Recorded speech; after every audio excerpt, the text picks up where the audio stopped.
Going back to last year, one of the major things that happened, which kind of shook the markets up, is the invasion of Russia on Ukraine, and this led to a major global impact on the markets. For example, inflation in the UK went as high as 10.1%, and the normal government target for inflation lies around the 2% mark.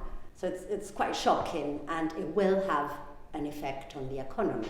People then have a tendency, or investors, to hold on to their money, and they become very cautious and kind of a bit scared and not optimistic. So they don't want to spend that much, they don't want to invest. The cost of borrowing goes up, and those of us that have a mortgage, a variable rate mortgage, will have noticed how the monthly repayments have gone up.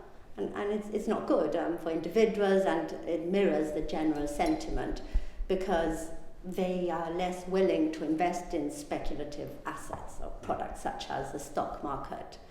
So the stock market goes down. So what does that mean for pension savers is that our hard-earned money that we have been putting in every month, we see that go down. Whether we actively invest or not, we're all affected by market movement one way or another. And one of the most direct impacts it has on many of us is through our pensions. But there are different types of pensions. How do they work exactly? And how are they affected by the markets? Well, I asked about some of the more common options available to us. A cash investment fund is one that is invested into what are called money market funds. And within those money market funds, you usually find short-term treasury bills and bank deposits. So the return that you get on a cash investment fund is very similar to cash, but it's not actually cash. Option 2 is a bond fund or a series of bonds, and these are much like the Gibraltar government debentures. They're considered loans. And this is because there is a regular interest payment paid to the investor. As you can imagine, you don't get much capital appreciation on these, because all you're receiving is the regular interest and then your capital at the end of the term.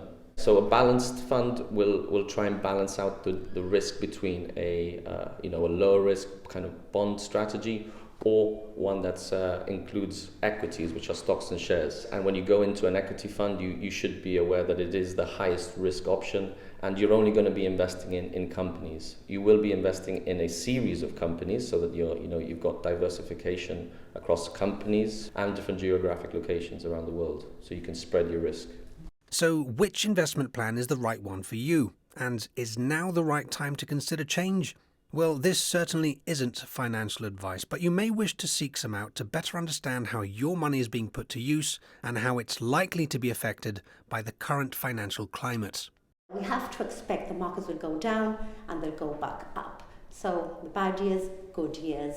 The really important thing is to take a step back, to gain perspective, and to think about it like a long-term investment.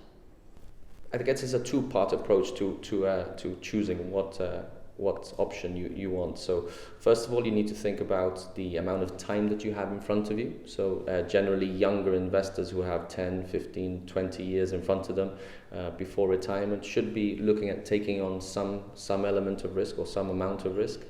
And then it's you also have to kind of ask yourself how comfortable you are with risk, because that's another massively important factor. If you're going to be nervous about your investments and you have a long time in front of you, it doesn't necessarily mean you should take on more risk. So if it's going to help you sleep at night, being in a low risk option, you should go for that.